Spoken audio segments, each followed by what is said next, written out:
So today we are going to obtain an expression for a particle which is undergoing a uniform circular motion, an expression for its acceleration. Now this acceleration that a particle while undergoing a uniform circular motion experiences is often referred as centripetal acceleration, simply because of the reason that this acceleration is directed towards the center of that very circular motion. So centripetal basically means center seeking acceleration. Now, why this acceleration comes into existence? The very fact of this acceleration is the fact that the direction of the motion keeps on changing continuously. तो ये acceleration आ क्यों रहा है, ये acceleration किसकी वजह से generate हो रहा है? ये एक्सेलरेशन इस फैक्ट से जनरेट होता है कि जब कोई भी बॉडी सर्कुलर पाथ में मोशन कर रही होती है तो उसका मैग्नीट्यूड ऑफ वेलोसिटी तो जरूर सेम रहता है, लेकिन उसका जो डायरेक्शन ऑफ मोशन है वो हर समय पे, हर इंस्टेंट पे बदलता है। अब चूंकि वेलोसिटी का डायरेक्शन बदल रहा है, यानी वेलोसिटी चेंज हो रही है, ये चेंज मैग्नीट्यूड की वजह से नहीं आ रहा है, ये चेंज किसकी वजह से आ रहा है? ये चेंज वेलोसिटी के डायरेक्शन के बदलाव की वजह से आ रहा है। इसलिए इस बॉडी के ऊपर, इस पार्टिकल के ऊपर एक एक्सेलरेशन डेवलप होता है और ये एक्सेलरेशन को हम सेंट्रीपिटल एक्सेलरेशन कहते हैं, यानी ऐसा एक्सेलरेशन जो कि सेंटर की तरफ डायरेक्टेड हो। यहां पर आप देख सकते हो कि एक पार्टिकल है और ये जो पार्टिकल है, ये पार्टिकल किसी पॉइंट P की तरफ डायरेक्टेड, ये किसी पॉइंट P पर है और ये पार्टिकल एक सर्कुलर पाथ के ऊपर मोशन करने जा रहा है। ये जो एरो है ये पार्टिकल की वेलोसिटी का डायरेक्शन को इंडिकेट कर रहा है एट पॉइंट P। अब जैसे ये पार्टिकल सर्कुलर मोशन परफॉर्म करता है, तुम देख सकते हो कि इस एरो का डायरेक्शन कॉन्टिन्यूअसली चेंज करता है और after a few instant of second या few interval of time the particle comes and goes to some other point. Let me call this point to be Q. अब अगर तुम ध्यान से इस बात को नोटिस करोगे तो जो पॉइंट P पे जो डायरेक्शन था बच्चों, वो पॉइंट जो वेलोसिटी का डायरेक्शन है वो अब रेड कलर के एरो से इंडिकेट कर रहा हूं, और जो पॉइंट Q पे जो डायरेक्शन है वो ब्लू कलर के एरो से इंडिकेट कर रहा हूं। तो तुम नोटिस कर सकते हो कि पॉइंट P पे जो डायरेक्शन था वेलोसिटी का, अब वो पॉइंट Q पर डायरेक्शन नहीं है। तो वेलोसिटी वेक्टर पॉइंट P से पॉइंट Q तक जाते हुए चेंज हो गया। तो ये जो चेंज इन वेलोसिटी आया, ये change in direction of velocity आया, that will develop an acceleration which we would refer it as centripetal acceleration. तो यूनिफॉर्म सर्कुलर मोशन में मैग्नीट्यूड ऑफ वेलोसिटी हमेशा आपस में इक्वल होंगे, यानी v1 का मैग्नीट्यूड v2 के बराबर होगा, क्योंकि तुम यूनिफॉर्म सर्कुलर मोशन की बात कर रहे हो। लेकिन velocity vector v1 will never be equal to velocity vector v2. तो I hope this point is clear to all of you. Uniform circular motion में velocity vectors are never equal, but their magnitudes are always equal. और जब मैं circular motion की बात कर रहा हूं तो मैं यहां पर सिर्फ और सिर्फ यूनिफॉर्म सर्कुलर मोशन की ही बात कर रहा हूं, जो कि एज पर the requirement of our syllabus है। Is that clear to everyone?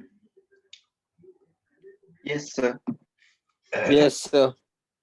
अच्छा, मैं फर्दर डिस्कशन में जो इसका मैग्नीट्यूड ऑफ वेलोसिटी है, यानी कि मैग्नीट्यूड ऑफ v1 और मैग्नीट्यूड ऑफ v2, जो मैग्नीट्यूड ऑफ वेलोसिटी v1 और v2 है उसको अब मैं v से डिनोट कर दूंगा। तो इसकी जो पार्टिकल की जो स्पीड है, जो कि मैग्नीट्यूड ऑफ वेलोसिटी क्या बताता है मुझे? Magnitude of gives me speed. तो जो उसकी पार्टिकल की जो स्पीड है वो बच्चों अब मैं v मान लेता हूं। डायरेक्शन जरूर बदल रहा है, वो मैंने तुम्हें इंडिकेट करके दिखा दिया। जब पॉइंट P पे था तो डायरेक्शन रेड कलर के एरो से इंडिकेट हो रहा है, जब पॉइंट Q पे है तो वही डायरेक्शन ब्लू कलर के एरो से इंडिकेट कर रहा हूं मैं।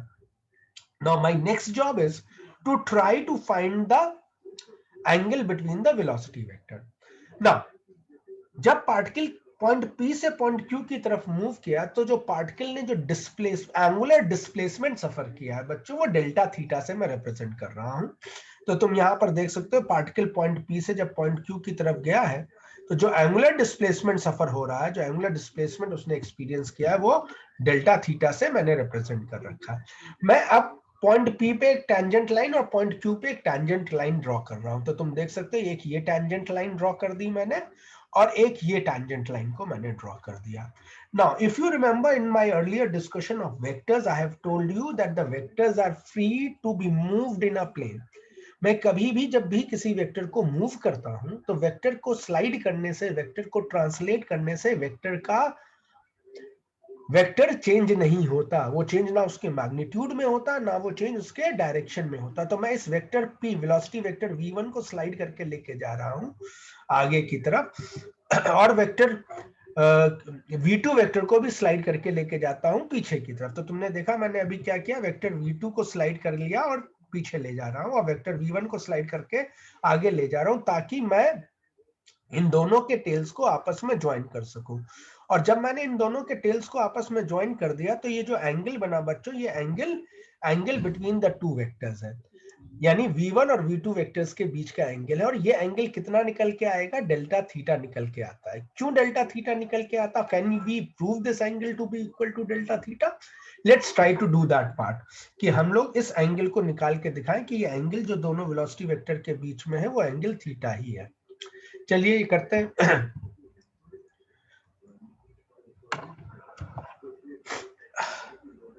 देखिए ये एंगल डेल्टा थीटा था जो angular displacement suffered by the particle था।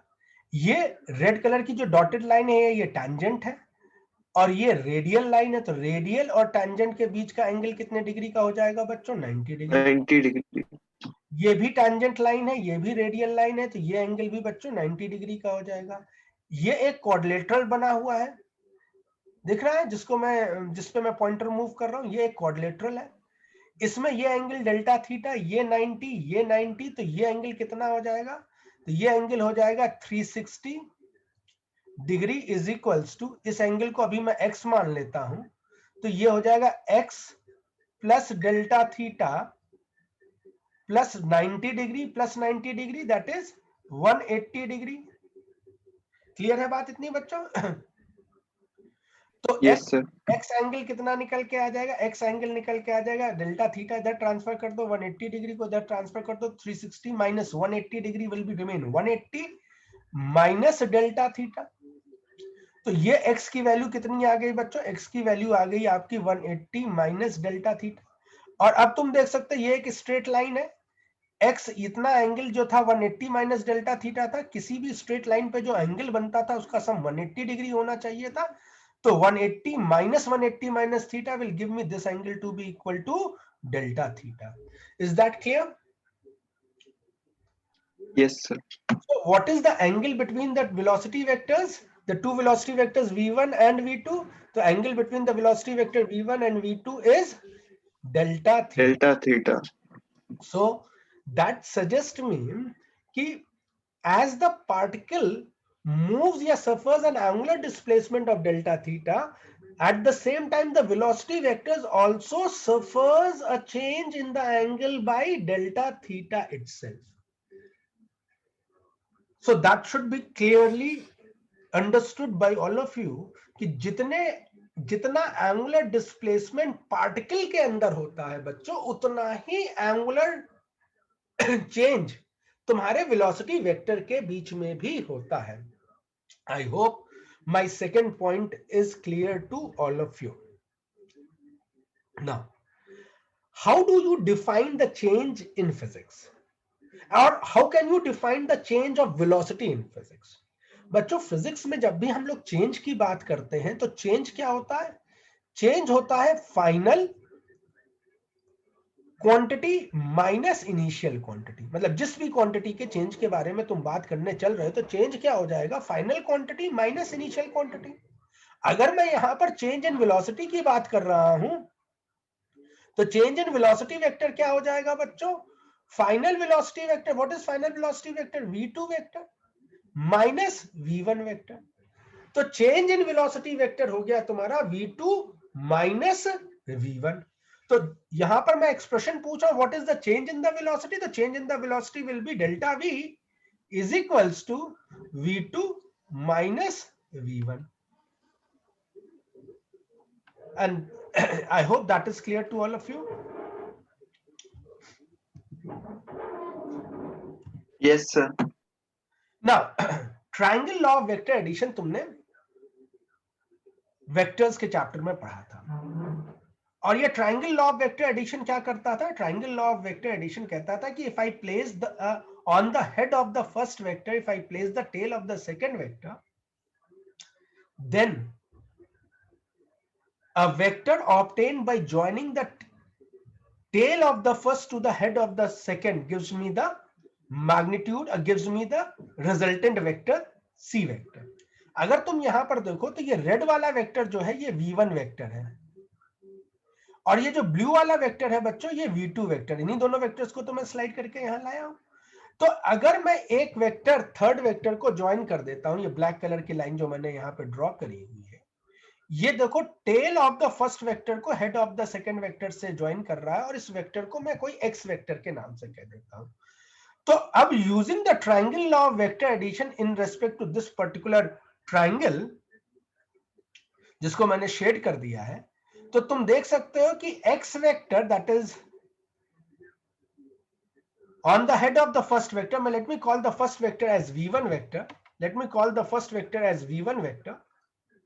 So on the head of the first vector, that is v1 vector, I am placing the tail of the second vector. What is the tail of the second vector? That is the x vector, and that is going to be equal to the resultant vector, that is by joining the tail of the first to the head of the second, and that is the v2 vector. And on rearranging this term, you can see x vector can be represented as v2 vector minus v1 vector. Clear है बात बच्चों इतनी? मैंने किया क्या? Yes, मैंने sir. Simply triangle law of vector addition का use कर रहा हूं, और उस triangle law of vector addition को यूज करके जो मैंने x वेक्टर है वो फाइंड किया, और x वेक्टर क्या निकल के आ रहा है? v2 minus v1। और तुम देखो v2 माइनस v1 का एक इंटरप्रिटेशन है, एक फिजिकल इंटरप्रिटेशन है। क्या है वो? v2 माइनस v1 क्या रिप्रेजेंट कर रहा है? v2 minus v1 in fact represent कर रहा है चेंज इन वेलोसिटी। तो तुम देख सकते हो कि यहां पर ये जो x वेक्टर है ब्लैक कलर एरो से जो मैंने ड्रॉ किया है, ये x वेक्टर क्या रिप्रेजेंट कर रहा होगा? Change in the velocity of the vector when the particle has moved on a circular path from point P to some point Q। Clear बात है बच्चों इतनी? तो यहां पर ये जो x वेक्टर है, ये x वेक्टर किस चीज को रिप्रेजेंट कर रहा है? ये x वेक्टर किसी वेलोसिटी वेक्टर को रिप्रेजेंट, किसी x वेक्टर जो है वो चेंज इन वेलोसिटी वेक्टर को रिप्रेजेंट कर रहा है, जो कि ऑब्टेन हुआ है between v2 and v1। Is this clear to all of you? Yes, sir. Now the next thing that I need to know, how displacement vector is going to be represented. अगर तुम ध्यान से देखो तो point P particle का initial position है, और point Q क्या है? पार्टिकल का फाइनल पोजीशन है। तो चेंज इन पोजीशन जो है वो कोई पर्पल कलर के एरो से रिप्रेजेंट हो जाएगा। तो ये जो चेंज इन पोजीशन है that is going to represent the displacement vector delta s. So if you notice this delta s represents the change in position, hence the displacement vector, whereas this x represents the change in velocity vector. तो अब ये delta s represents the change in displacement या change in position यानी displacement vector, and this x is representing the change in velocity vector. So now I have got two triangles. One let me call as displacement triangle, इस वाले को मैं displacement triangle कहूंगा बच्चों, और ये जो ग्रीन वाला ट्रायंगल बना हो इसको मैं वेलोसिटी ट्रायंगल कह रहा हूं, ताकि मैं डिस्कशन में आगे बढ़ सकूं। तो इस तरह से मैंने इनको नाम दे दिया है, एक ट्रायंगल को डिस्प्लेसमेंट ट्रायंगल, दूसरे ट्रायंगल को वेलोसिटी ट्रायंगल। अब देखो ये दोनों जो डिस्प्लेसमेंट ट्रायंगल है और जो वेलोसिटी ट्रायंगल है, ये दोनों ट्रायंगल सिमिलर ट्रायंगल्स हैं। क्यों सिमिलर है? देखो एक एक एंगल डेल्टा थीटा है और दोनों ट्रायंगल आइसोसेलेस ट्रायंगल है। आइसोसेलेस ट्रायंगल होने की वजह से इसका ये साइड और ये साइड इक्वल होगा, तो ये एंगल और ये एंगल आपस में इक्वल हो जाएंगे आइसोसेलेस ट्रायंगल में। Angles corresponding to the opposite sides are equal, तो ये एंगल और ये Yes, sir. एंगल आपस में इक्वल हो गया। अगर ये एंगल डेल्टा थीटा है तो ये angle 90 minus delta theta by 2 हो जाएगा और ये एंगल भी 90 माइनस डेल्टा थीटा बाई 2 हो जाएगा। अब आ जाओ इस ट्रायंगल में। अब वेलोसिटी ट्रायंगल के भी ये दोनों साइड्स आपस में इक्वल है। क्यों? क्योंकि magnitude of the velocities were equal. याद है सबसे पहले स्टार्टिंग में हम लोगों ने बात तो यही कही थी ना कि चूंकि सर्कुलर मोशन कैसा है, यूनिफॉर्म सर्कुलर मोशन है, पार्टिकल एक कांस्टेंट स्पीड से सर्कुलर पाथ की तरफ मूव कर रहा है, तो ये और ये दोनों मैग्नीट्यूड आपस में बराबर होंगे। तो ये जो ट्रायंगल है वेलोसिटी वेक्टर ट्रायंगल, उसके भी तो दोनों साइड्स इक्वल है, तो ये ट्रायंगल भी Yes. आइसोसेलेस ट्रायंगल हो गया बच्चों। ये एंगल आपका डेल्टा थीटा है, तो करस्पॉन्डिंग साइड्स जो इक्वल साइड से करस्पॉन्डिंग जो इक्वल एंगल्स है वो भी इक्वल हो जाएंगे। तो ये एंगल भी 90 माइनस डेल्टा थीटा बाई 2 और ये एंगल भी 90 माइनस डेल्टा थीटा बाई 2।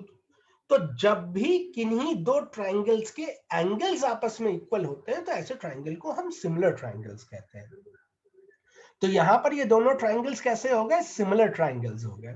और वैसे भी तुम्हें अब एक कोरोलरी ध्यान में रखनी चाहिए कि किसी भी आइसोसेलेस ट्रायंगल का अगर वर्टेक्स एंगल इक्वल है तो वो ट्रायंगल्स हमेशा आपस में सिमिलर होते हैं। अगर कोई दो आइसोसेलेस ट्रायंगल है, उनके कोई भी वर्टेक्स एंगल आपस में इक्वल है, तो वो ट्रायंगल्स आपस में सिमिलर होंगे। तो hence displacement triangle and velocity vector triangles are similar to each other. Now if they are similar to each other, it leads me to a very important property.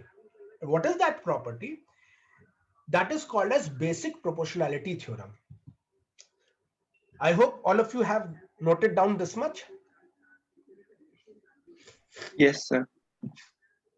अब ये property क्या कहती है जिसे हम कहते हैं बेसिक प्रोपोर्शनैलिटी थ्योरम? वो ये कहती है कि जो रेशियो है corresponding sides of equal angles के, वो प्रोपोर्शन में होते हैं। यानी ratios of the sides corresponding to equal angles are equal. मैंने क्या बोला, मैं उसको लिख दे रहा हूं। रेशियो किसका? Ratio ratios of sides corresponding to equal angles are equal, या वहां पर तुमने वर्ड पढ़ा था और इन प्रोपोर्शन। ठीक, इसे कहते हैं हम लोग बेसिक प्रोपोर्शनैलिटी थ्योरम। उम्मीद करता हूं जूनियर क्लासेस में आप लोगों ने ये सब सारी चीजें कर रखी होंगी। अब जरा यहां ध्यान देखो, ये दोनों ट्रायंगल तो सिमिलर ट्रायंगल हैं, तो इसमें ये डेल्टा थीटा इक्वल साइड्स थे ना, सॉरी इक्वल एंगल्स थे। तो इन इक्वल एंगल के करस्पॉन्डिंग साइड्स क्या है? डेल्टा थीटा के करस्पॉन्डिंग साइड यहाँ पे डेल्टा एस है और यहाँ पे डेल्टा थीटा के करस्पॉन्डिंग साइड क्या है बच्चों? डेल्टा वी है। तो इनका रेशियो यानी डेल्टा वी का रेशियो डेल्टा एस के साथ ये रेशियो बन गया, ये इक्वल होगा। अब इसमें मान लो ये वाला साइड था और इसमें ये वाला साइड है, ये भी तो एंगल्स इक्वल थे। सॉरी, ये वाला एंगल और ये वाला एंगल भी तो इक्वल आया था, 90 माइनस डेल्टा थीटा बाई 2, यहाँ पर भी 90 माइनस डेल्टा थीटा बाई 2। तो इसके जो करस्पॉन्डिंग साइड्स हैं, यहाँ पर इसके करस्पॉन्डिंग साइड है आर और यहाँ पे इसके करस्पॉन्डिंग साइड है, उसके मैग्नीट्यूड है v1 का मैग्नीट्यूड था सिंपली v, तो इक्वल होंगे इनका भी रेशियो। तो इसमें magnitude of v1 must be equal to इसके सामने वाला करस्पॉन्डिंग साइड है आर। क्लियर हो गई बात बच्चों? ये कहां से आया है? Using PPT. Proportionality theorem. Rearranging this term, तो मैं लिख सकता हूं delta v is equals to magnitude of v1, v के बराबर था v upon r into delta s. Clear हो गई इतनी बात बच्चों?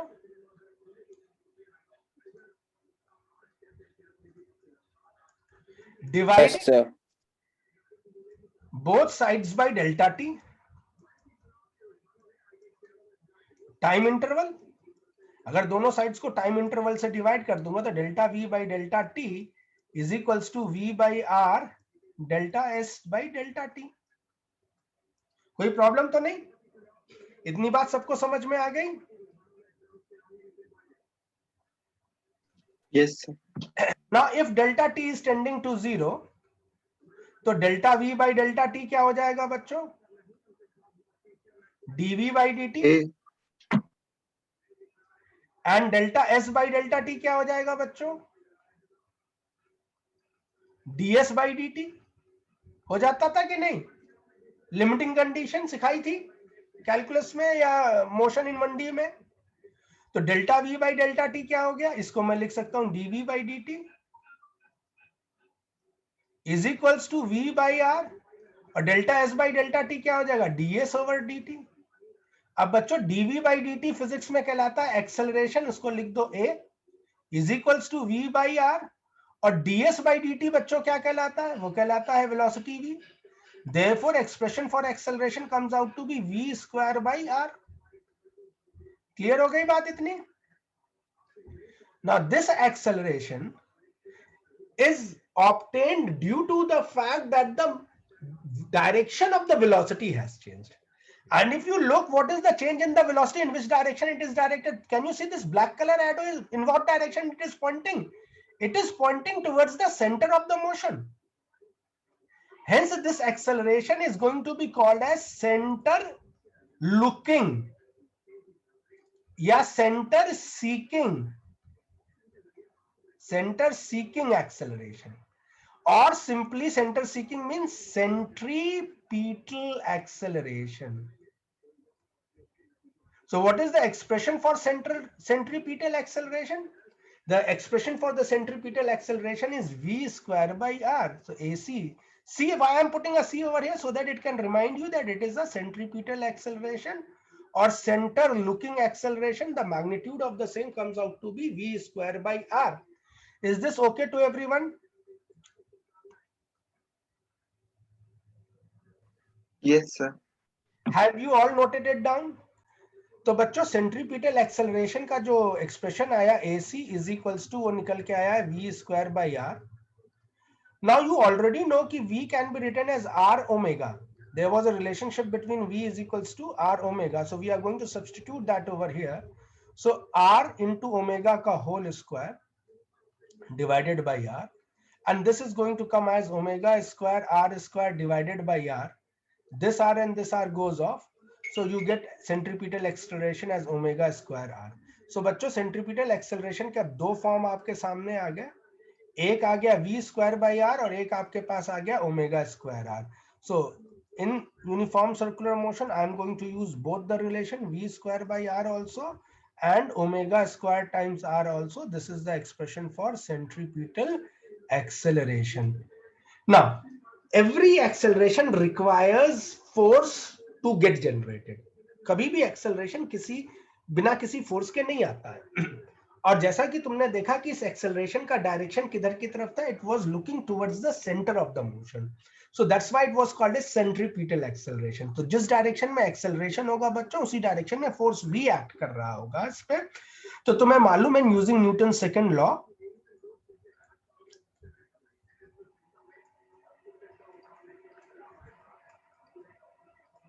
और न्यूटन का सेकंड लॉ क्या कहता था? Force is equals to mass times acceleration. तो यहां पर ये एक्सेलरेशन सेंट्रीपिटल है, तो यहाँ पे फोर्स भी सेंट्रीपिटल फोर्स कहलाएगा. और यहाँ पे सेंट्रीपिटल एक्सेलरेशन का एक्सप्रेशन आया था v स्क्वायर बाई आर, तो यहाँ पे इस फोर्स का भी एक्सप्रेशन हो जाएगा m times v square by r. चूंकि ये फोर्स सेंटर की तरफ डायरेक्टेड है, इसलिए इसको सेंट्रीपिटल फोर्स कहेंगे. अगर मैं ये वाला एक्सप्रेशन यूज करूंगा तो m omega square times r, तो ये वाला भी सेंट्रीपिटल ही फोर्स कहलाएगा. तो remember, a body when it is moving on a circular path, it experiences an acceleration due to the change in the direction of motion. This acceleration acts towards the center of the circular motion, and hence it is called as centripetal acceleration. Now, in order to get this acceleration, that is the centripetal acceleration, we require a force to be acting. So this force which is going to cause this acceleration to come up, which will cause or generate this force to come into existence, is going to be called as centripetal force. And the expression of the centripetal force is written in front of you, m omega square r or mv square r. So remember, students, whenever a body is moving on a circular path, in order to move on that circular path so that this centripetal acceleration can be developed, I will be requiring this force, which is going to be referred by us as centripetal force, and the expression for the centripetal force will be mv square by r or m omega square r. I hope that is clear to all of you.